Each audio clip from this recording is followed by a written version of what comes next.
Hər vaxtınız xeyirli olsun. Masazırda məktəbə dayanacağa yaxın 3 otaqlı həyət evi satışdadır. Bu evin üst görünüşüdür. Həyətinə bir maşın rahatlıqla yerləşir. Avtobus dayanacağı lap yaxınlıqdan keçir. Evin qoşadaşla tikilibdir. Fundament karkaz betonludur. Və beton kəmər də var. İsitmə sistemi kombi sistemidir. Kombi aparatında yeri hazırdır. Ev kürsülüdür. Evə daxil olduqda dəhlizdən sağ tərəfdə belə bir mətbəxi yerləşir. Evin də torpaq sənədləri tam qaydasındadır. Notarial qaydada alqı-satqıya gediləcəkdir. Burası bir otağı, yəni zal otağı. Kondisioner üçün də işıq xətti çəkilibdir.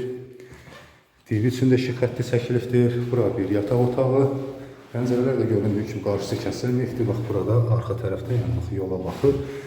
Və bura isə üçüncü bir otaq, ikinci yataq otağı. Bunun da pəncərəsi göründüyü kimi qarşısı kəsilmir və boşa daşla tikilibdir. Tam təmirli vəziyyətdədir, sənədlər də tam qaydasındadır. Qiyməti də çox münasibdir. Bura isə hamam otağıdır ki, metlaq kafirli aksesuarlar alıcı və satıcı arasında razılaşma yolu ilə qoyula bilər.